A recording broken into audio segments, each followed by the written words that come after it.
Welcome to session number 2 on the water stream. Hopefully everybody had good first session.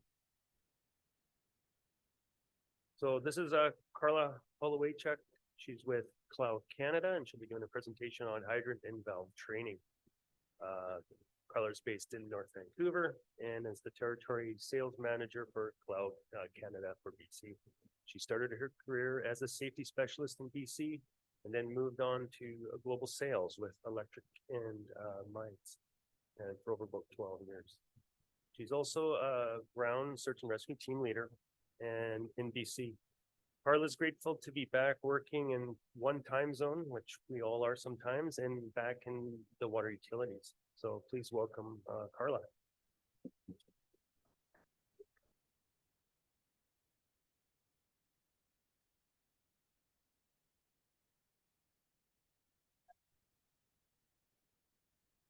So yeah, I've been with Clow almost 3 years now. So it's been a while. I know they're getting to know all the operators, all your programs.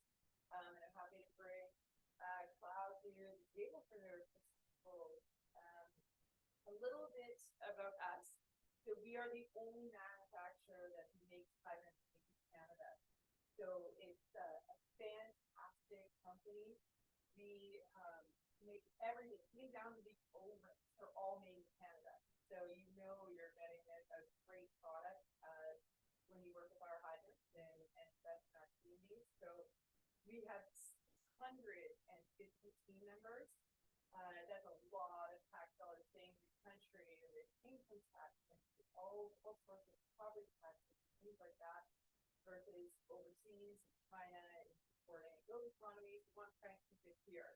And that also delivers on security of supply. We've had the longshoreman threat, we've had COVID, we've had all of those issues. So you can avoid all of that.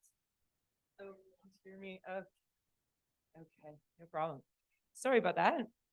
Okay, now everyone can hear me. So just again, we're the only manufacturer right down to the O-rings. Everything is made in Canada. 650 team members in the country. A lot of tax dollars being kept here. We also are the only one doing green manufacturing.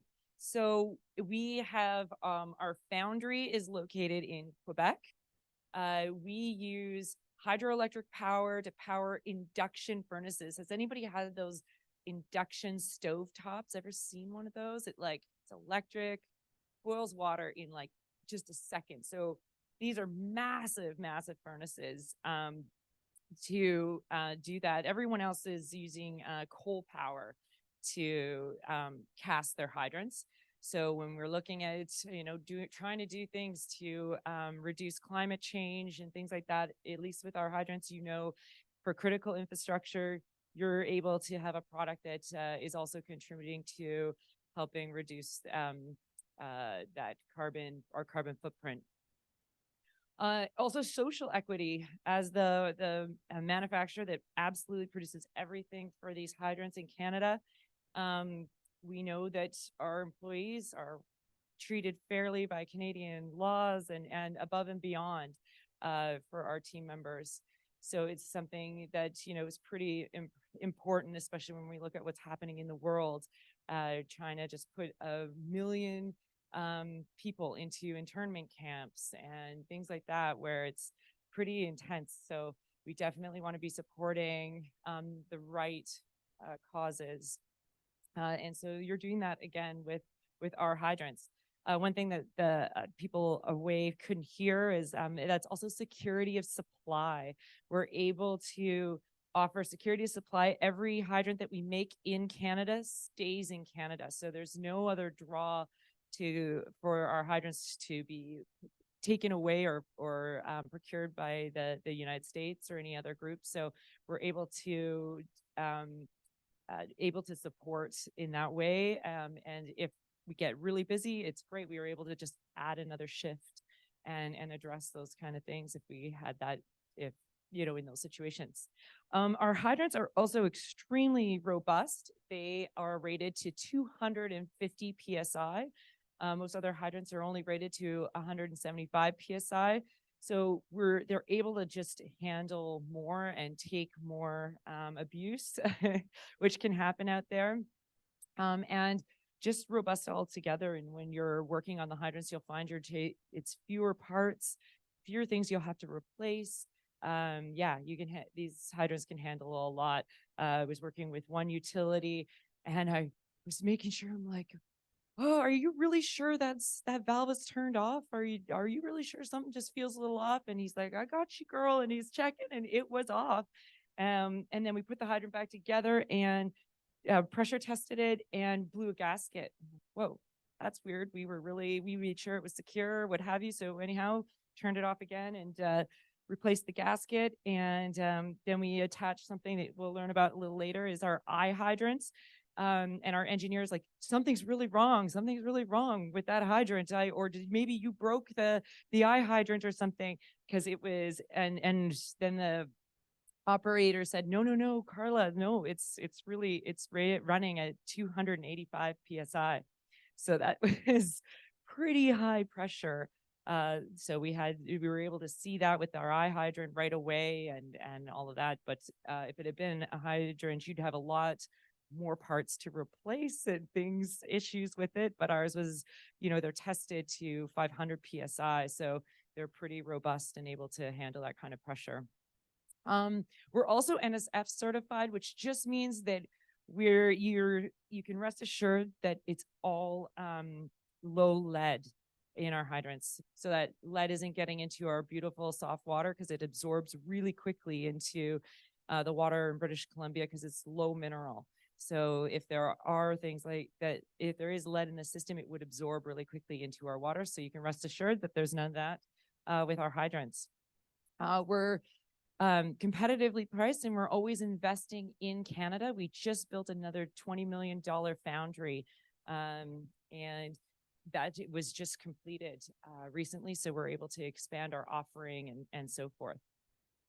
So Clow is just an absolutely fantastic company, and I'm really grateful that I've been able to work with them and have a career here with Clow.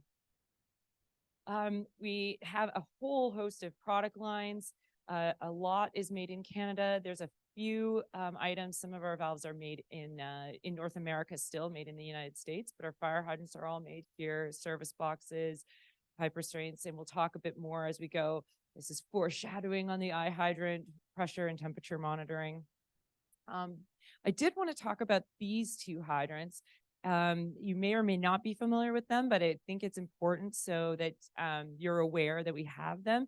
So if you're thinking of an overpass maybe in your community, and you have to connect down below, but the frost line, say, is 4 feet deep, the inline hydrant on the slide there, we can move all of the components in the boot, and we can move it up higher to that 4-foot mark, even if it's a connection point that's 14 feet deep, so that you're not pulling a super long rod or blocking one of the lanes on an overpass to get a crane truck in to service that hydrant. We can do that. So just think of me and reach out anytime you have a 12-foot or deeper hydrant.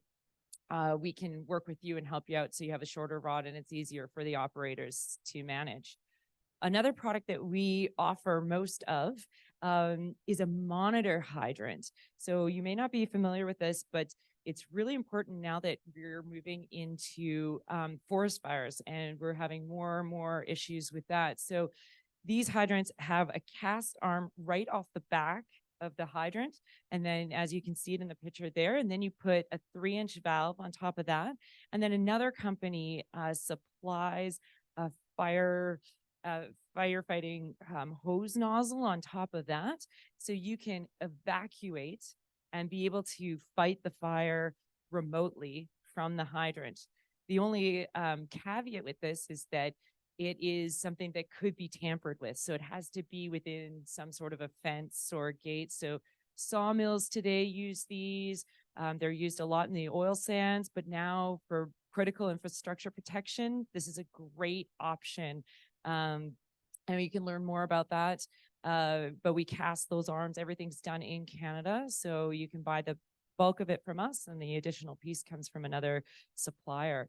but it's becoming something that with our critical infrastructure that's in a remote location or where you can't cut the forest back farther as a national park or what have you, this is a great option. You can reach out to me to learn more about that if that's something you want to learn more about.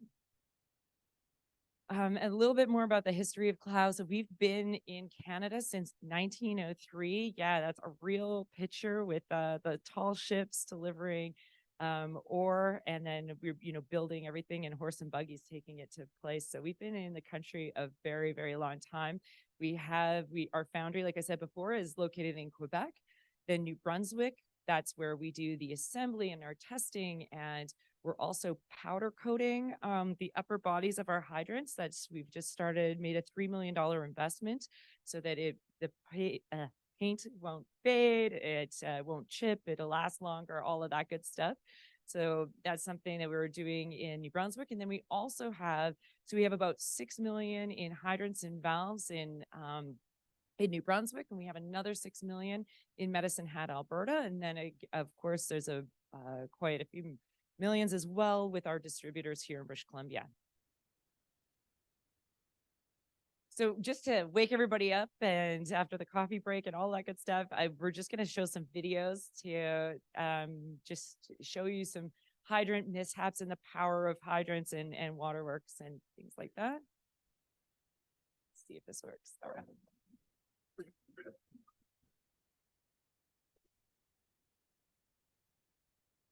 Yeah, that one's pretty serious. Just goes to show the power of water and how you don't want to make a mistake and things like that can happen. So we'll talk about safety after we see all of these videos. This one was actually in Ukraine. It was a major, talk about a water main break and a half. It's unbelievable that they caught that on regular footage.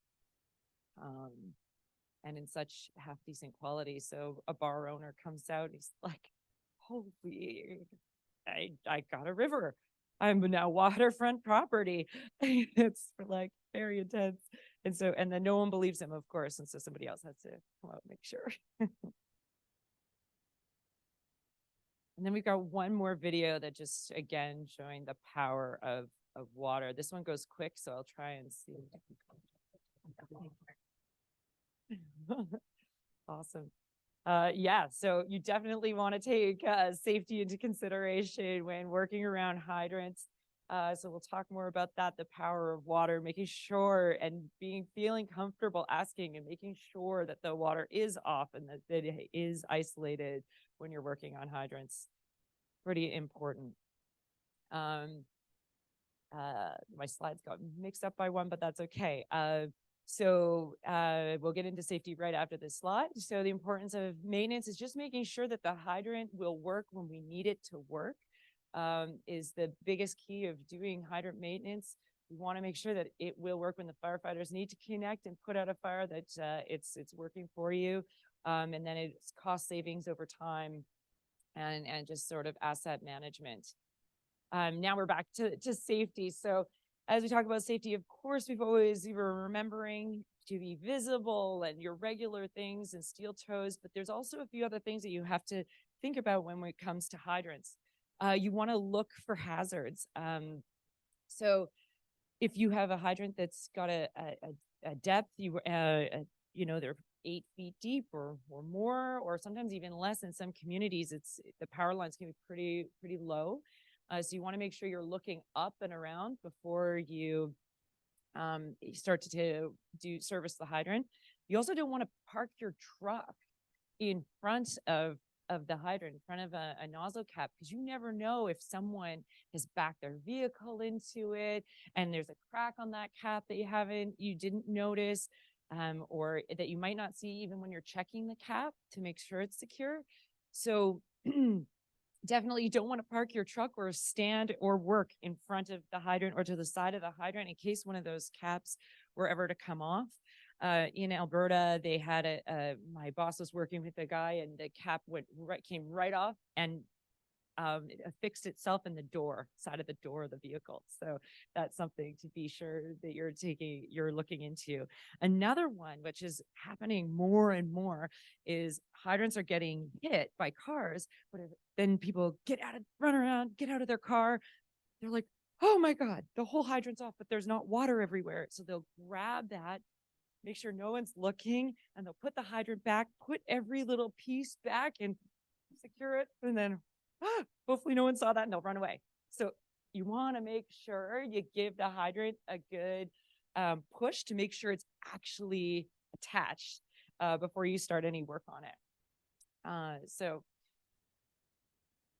And this one, especially in this spring, and we're all struggling in communities across the country with homeless populations and so forth. So we want to be sure that you're also looking around the hydrant before you get going for needles. If you get and looking out for each other when you're doing that, when the grass is long and so forth, you definitely want to be sure, even in the snow, you want to clear around the hydrant. You get one needle prick and you'll be taking so many antivirals. It's a really horrible process. My aunt that's a nurse had to go through it. It just rids your whole insides of everything to try to protect you. And so you don't feel good. And it's quite a long recovery from that. So definitely look for one another and point that out. In my previous career, we sold millions of dollars of gloves of needle stick prevention gloves that can withstand a lot of penetration from needles. And it was to Canada Post and to libraries, just because they're constantly getting needles thrown into their return bins or their mail and what have you. So they were getting a lot of needle stick hazards. So, and it is every day in our industry as well. You also want to look at your hydrant to see at the bottom if it needs to be raised. If it's buried up to here, like a lot in my neighborhood are buried up to here, does anybody know what would be the problems, some of the problems if it's buried up to here? Anybody got any thoughts? Yeah, it would be hard to see and identify that there's a hydrant there. Yeah, that's another good one. Your breakaway flange isn't going to break away properly when a car hits it. So you're going to have a full dig of that hydrant potentially, instead of so you're spending $16,000 digging and replacing the hydrant instead of having it just break off and doing an upper body replacement. That's a great one. And one more, if it's right up to here. That is the other one I was looking for. Great, guys. Yeah, it's so a firefighter trying to get that cap off or even attaching their nozzles, all of that is going to take way more time if the dirt is up to there. It's also going to cause some other issues here just in terms of maintenance. So yeah, absolutely great. Thank you for all participating. I appreciate that. Of course, so you want to make sure that the water's shut off and close to the lead valve. You might want to even turn on the water, turn the hydrant on, just to see if you can see any leaks before you go and close the lead valve and isolate the hydrant and all of that, just to see where maintenance might be needed or take place. So I'm gonna need a couple of hands here. So you're gonna you want to, of course, once it's isolated. Oh, perfect. Thank you. You'll want to check all the gaskets and do all of that. And you'll also see sometimes this can happen. How could that happen? So it's basically the whole brass is come out and it's affixed to the cap. Any ideas? So one is if the pin is missing, if somehow a pin fell out that holds this brass piece in there, but it wouldn't necessarily affix it to this, but that would let that fall off. So a fire department wouldn't be able to use it. Another one would be if the fire department close that too hard, they use both hands and they reef and get that cap on there, you'll never get that separated. So at some training yards, you can get neoprene gaskets made And that'll buy you some more time for some operators. If it's a constant problem and you're doing lots of training with fire departments, that can save operators, buy you some more time. So that is something you can find out in the marketplace today. All right.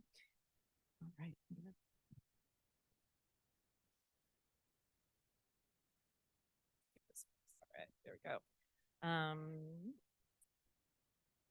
So you'll want to open the hydrant to release any pressure. And just when you're doing that, you'll want to see if, and obviously the water, you're isolated, so releases pressure, and you'll want to see if it's stiff to operate. It could just be, oh, okay, this is going to need more maintenance than I thought. So you'll just pay attention to those things. The first thing I like to do is remove the grease screw. It's often called an oil screw, but a grease screw is what it's the intention. There's no oil that goes near this, so it's a grease screw. I like to do it right at the beginning, so I don't forget to do it. What is a problem if you haven't removed the grease screw? If you haven't removed this, what could be a problem when you go to put the bonnet back on at the end of the service? Anybody know? Okay, well, then I'm glad I'm bringing this up. So if you don't remove the grease screw, there's a bunch of O-rings on the bonnet where it goes onto the stem. They work really, really well. And you'll get a bunch of air when you're trying to put the bonnet back on the hydrant on the stem. And you'll get a lot of pressure in there. It'll be difficult to operate. It can throw some of those O-rings out of place. And our op nut, every time you open and close the hydrant, it re-greases itself. And so at the end, when you're putting it back together, you'll see some grease even pop out of the top of that as it moves through. So it's moving the old grease out of the hydrant. So I like to take that off first, just so that I don't forget and it's been done.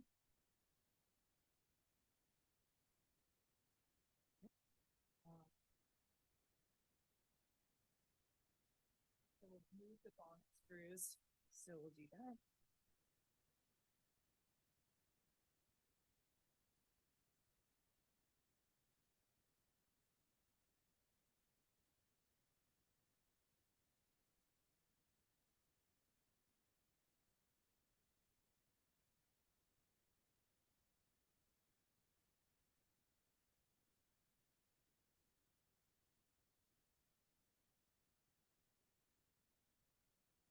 And then some hydrants are open right and some are open left. So you got to look at the top depending on where you're working. Anyone know why some would be open right and some would be open left, or where that's open right or open left? Most of the province is open left, but there are open right on the island in Victoria area. Is there anybody can think of a reason for that? No? Okay, yeah, there is no real reason other than it's how it was always done. They used to bring hydrants all the way from England there, and so yeah, and so it was always open right. So they just kept with that system.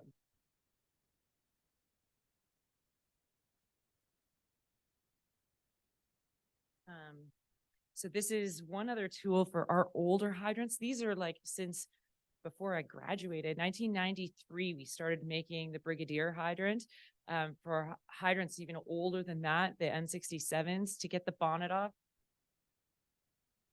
you needed this tool to do that. So for some of those old ones, it's much easier. Pipe wrench, other things would be really difficult. So this wrench makes it a lot easier.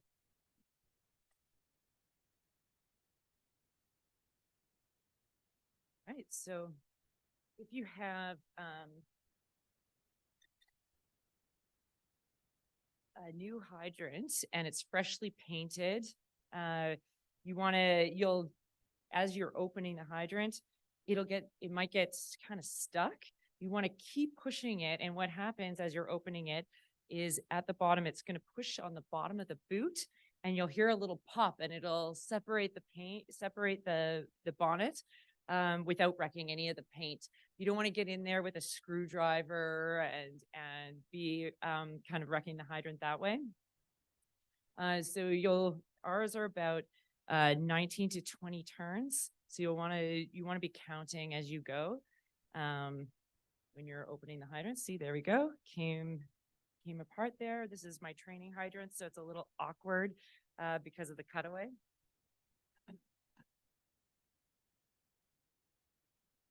So you just open that up and you'll hear it. It kind of has like a little bit of a noise once it's fully unthreaded from the stem. Just comes up like that. You want to do that carefully as there's 2 O-rings in here. So if you're too swift with it, you'll wreck those O-rings. Then you want to take your gasket off. It might still be fixed here. You're going to check it for any damage and if it needs to be replaced. Also, if you see water coming from that top grease screw, when you reattach, then you'll know that it's one of these 2 O-rings in here that's your problem. And if you have water coming from around here, around the op nut, there are 3 O-rings on this op nut, and that'll be one of those that needs to be replaced. So it's just a bit of troubleshooting for that.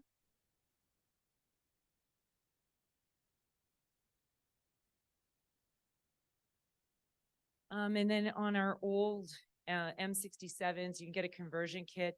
Our new op nut, or the M93 operating nut, that is a smooth system. That's the new system. You can adapt the old ones and make them new. Sometimes they'll get a crack, those old black ones, because they could trap a little bit of air. So over time, or water in there, it'll freeze and it'll crack. So we redid our design and improved it like all hydrant manufacturers have done in the past. Okay, then we'll get into how to unseat the hydrant. You want to make sure that you have the proper tool. This is called a holding nut. If you have our hydrants and you don't have this, you should get it. So what this does is it takes the main seat, which is this part, and this is the drip valve. So it would be, because we opened the hydrant, so this would be in the open position. And when it's open, if this hydrant hasn't been serviced in a long time, and you are dealing, like we all have, sometimes I did one the other day, it was like 50 years it hadn't been worked on. So these ears, when this is sitting in the open position, those ears, if you have 5 guys on a snipe, it's still brass, right? You can damage the hydrant, this drip valve, as those ears will bend. So all that the holding nut does is it puts this in closed position. So then you can get 10 guys on a snipe if you needed. It wouldn't matter, but it's sitting on the meat of that drip valve and you won't be able to cause any damage or break it. So that's what the holding nut is there for. You're all probably very familiar with the hydrant wrench. Goes on like that. Right up if I get it over the stem. And that sits right down. Then you attach the holding nut. So you just screw it on. And then what you're looking for, you just get a wrench and you keep turning it. And what you're looking for is you want to see the stem coming up into, like up in the middle here. And what that's doing, then you know it's closing, and you want to get the stem to come up all the way to the bottom of that circle. So you're going to be looking inside. Yeah, I can see the stem coming up, and then you'll get it right to the bottom, and then you know the hydrant is closed, and it still allows you to get the a bar or a hydrant wrench in here to unseat. So when I say we're going to unseat the hydrant, anybody know what that means? Maybe. We're separating the rod from the hydrant. It's threaded in together. So unseating is separating the rod from the threads in the hydrant. So you take this. And so we're going to unseat the hydrant. So it's only about 5 turns. And then you'll hear it as well, or feel it. You can kind of hear it go click, click, click, and then you know it's unseated. And then you just remove this. So don't worry now, it doesn't matter. You'll see that that stem going down when you're removing this. No big deal. You're all done. You're unseated. Now I can pull the rod out of the hydrant, right?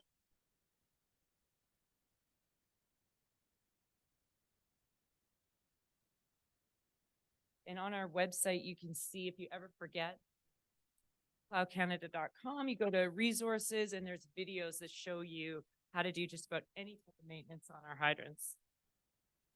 Okay. And then you grab the rod. This is my training hydrant, so it's not quite the same as a regular hydrant.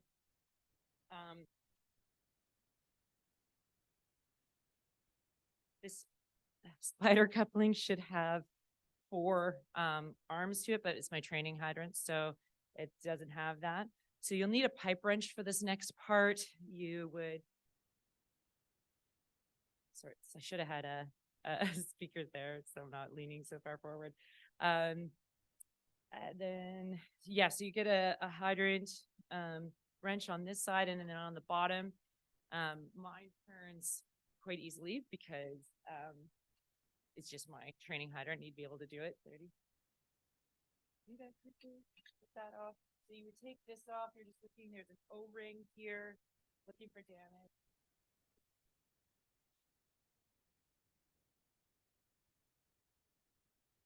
And then this is the puck. So this can be installed wrong. So you have to look, you want the beveled edge to go into the main seat. What will happen if you do it the wrong way? Yeah, I think I heard it.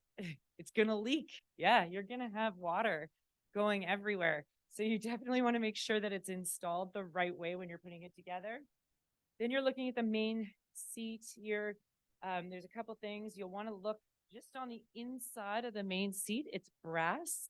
And if there was ever rocks caught in it, or if the hydrant had been leaking it because a contractor got gravel into the pipe, that's where you'll actually see some damage, because this is just brass. And if they tried to close it really hard, you'll get damage on the inside there. And then this is the main, this is the drip valve, and this is the drip valve facing. I've got to speed this up a little because we've only got a few minutes left.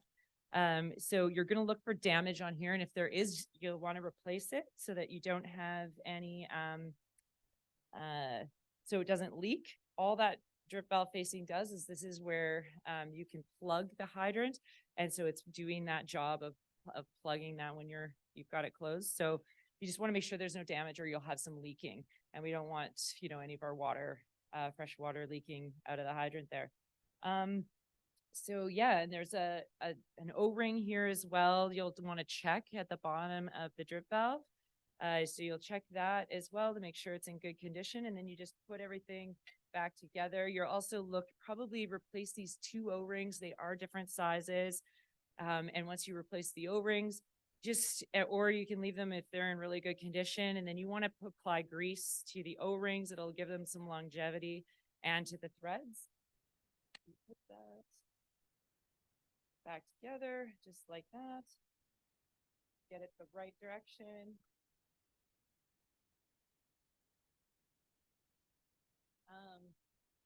And so forth. I know one other thing. So if anybody ever had something like this be dropped down into the hydrant, I see a few nods in the back. That is really a shitty day, right? And it will wreck the threads in the hydrant. But there is a way to fix those threads at the very bottom. So you would take all this stuff off the rod, and you'd use something called a rethreading tool.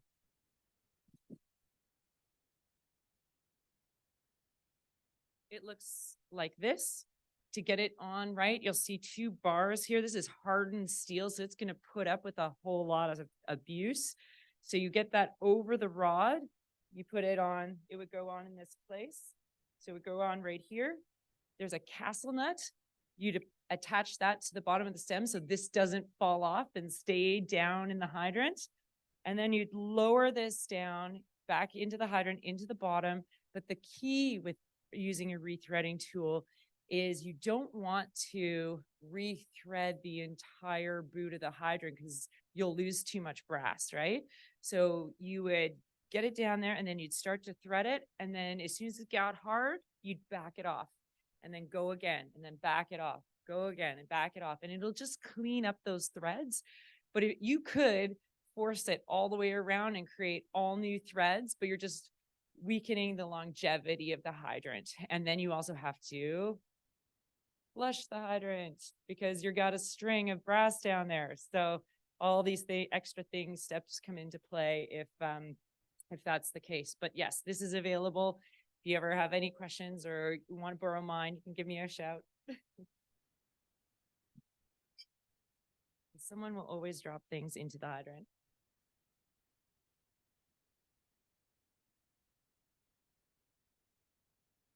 Then you got a washer.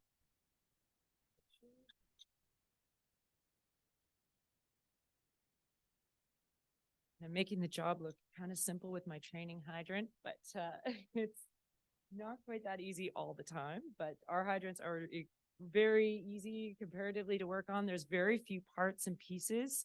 And you'll see with ours, the rod here is bigger, and that's so it can handle the 250 PSI.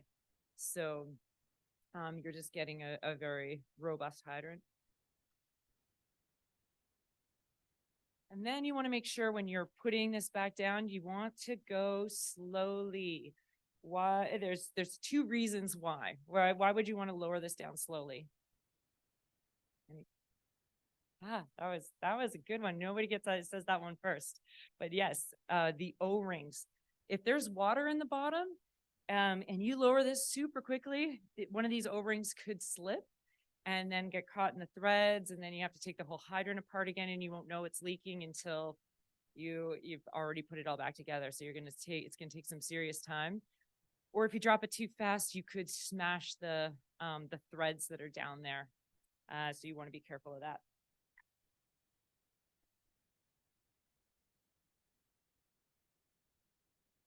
You lower that down and then you reach down and you want to grab the square part of the stem. So you reach down and do that. And you lift up a bit and then you can start threading the hydrant just like that. There we go. And so you'll be able to get that, and then you don't have to use the hold down nut again. You can just get back right back.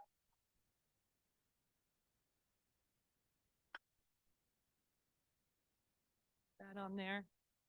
And then we're reseating the hydrant, right? So we're getting the hydrant threaded back into, so it's about 5 turns.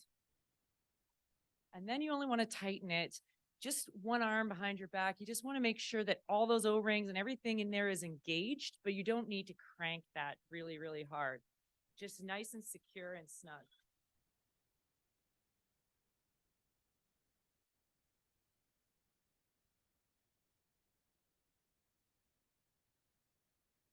Or I kind of got ahead and behind. And those are the exterior when you're waiting for it to drain. That's where it's from.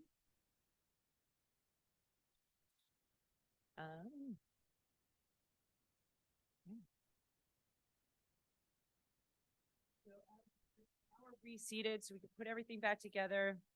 You want to remember your gasket. You're going to grab your bonnet assembly. You want to put grease. You don't have to use that grease screw and get a nipple and put grease into the top of the bonnet.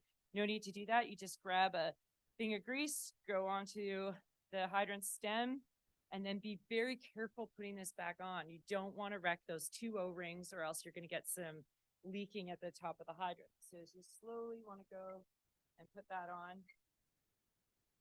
And then there's a secret to the gasket. You'll just spin this on.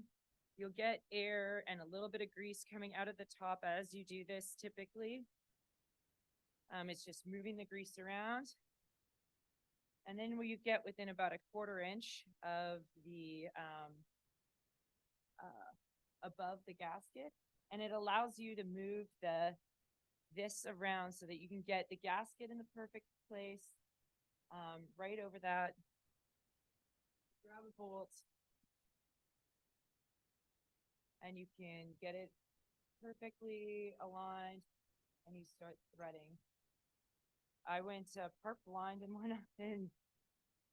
eye, and so I always struggle with this a little bit as of late.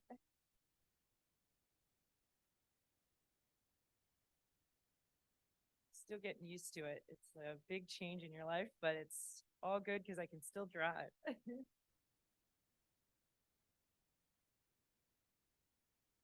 You get those in there, and then you have to remember remember to use your hydrant wrench and close the hydrant to take up that last gap. So you need to remove that space that's there.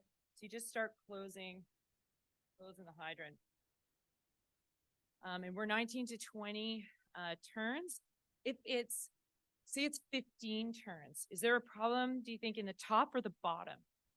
50% chance of getting it right. What do you think? Yeah, I was right. So someone said the bottom. So yes, if you're getting too few turns, it's probably a problem in the bottom. And if you're getting too many turns, it's probably a problem in the top. And you can get from our distributors an upper O-ring kit and a lower O-ring kit, all that kind of stuff. It just for quick replacement and doing service. So you close the hydrant, and it's just not too hard. You can get it nice and firm, one-handed, get it closed.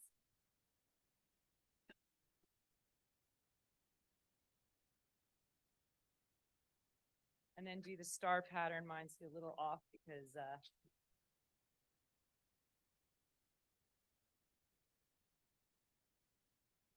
only have a few. And then last step will be that grease screw. And then you want to just check that the hydrant's draining.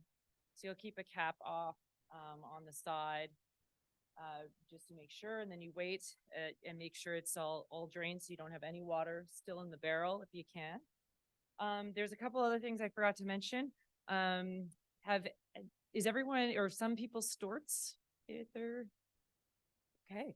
So some of you are storts. Which is the correct way? Is it like this to have your storts or like this? And what difference does it make? Anybody know? Not something that you think of too often. Yeah, I think I heard the right answer. So when it's like this, horizontal, the water can't drain from your storts. So what'll happen is if it gets cold, it'll freeze in here and you'll have some ice, and then the fire department will take probably a screwdriver and they'll be chipping out the ice, which will probably wreck the brass.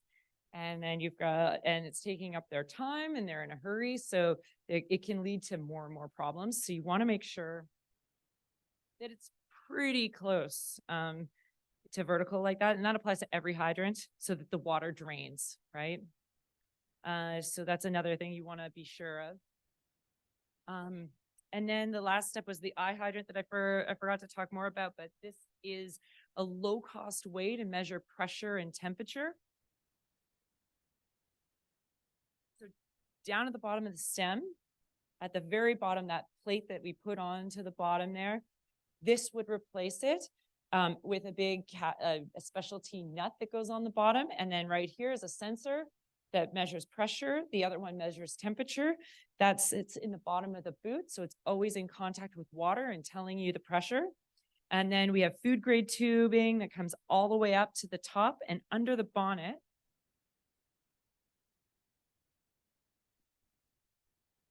Goes this ductile iron spool, and it connects at the bottom. So the technology goes in through that brass.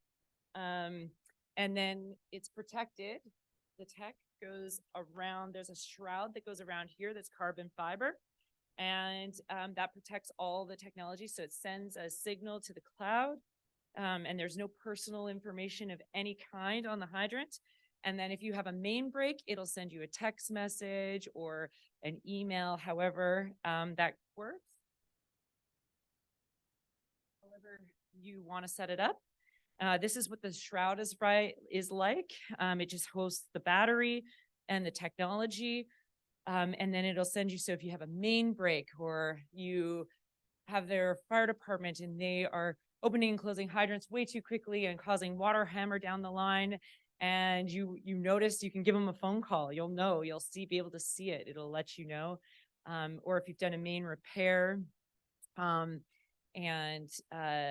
then you've troubleshooted, you think you fixed the problem, then you recharge the system. It'll tell you how high the pressure is. If it's too high or too low than their average, maybe there's something else going on. Maybe you've left a bypass open. Maybe there's something else in the line that's still creating a problem. So it's great for that. It's great for, we've got some in irrigation in separate systems. So you turn off your irrigation all winter, and then when you turn it back on, you'll know right away if you're going to get some water hammer down farther on the line. So it's good for irrigation applications, troubleshooting in a variety of ways. If you would like a presentation on this, we do about a 40-minute webinar to get you started. I come in, I can put retrofit and put an eye hydrant on. It takes me about 30 minutes. And that's it, 30, 35 minutes, and I'll have an eye hydrant all in place, and it'll be sending you info, or you can buy it complete as a whole unit. And you just install it like any other hydrant, and it's working right away, and away you go. So pretty cool new technology from Clow. Yeah, we don't have time for that. And then if you have any old hydrants that you need upgraded, by all means, we just let us know, and you can, instead of digging, we can look at the old hydrant and we'll be able to tell you how to upgrade to a new Brigadier, and it's like a whole new hydrant without digging. And I want to do a little bit of valves, but I think I'm out of time, right? Okay. All right. Well, thank you very much. Really appreciate your time.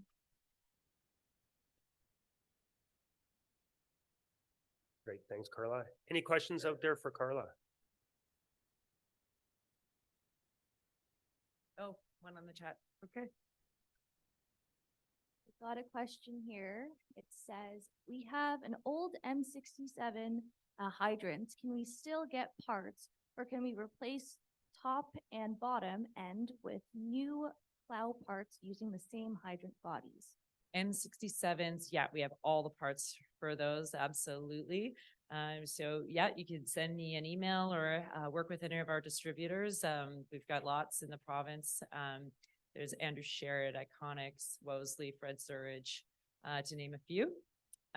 So yeah, absolutely. We have all the parts. They're readily available. If it's something really significant, it's at the most like 3 days for Medicine Hat.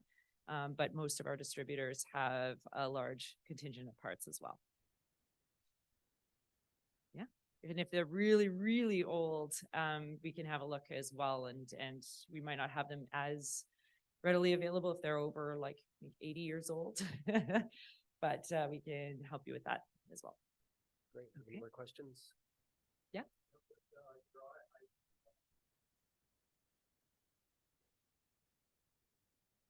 Cloud. Yeah.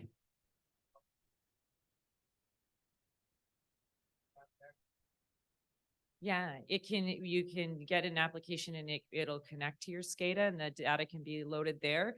But we also have a really amazing platform, and you can just open it up on your phone and have a look, and you can see everything going on with those hydrants right then and there and produce reports. It's amazing what it can do. And that's with our 40 minutes. You get to see what a live look of our platform looks like. Yeah, good question. Good. Anybody else? I'll be around for the rest of the day. If you have any other questions, by all means, come pop by and say hi. Thanks. Thanks, Carla. Thank you.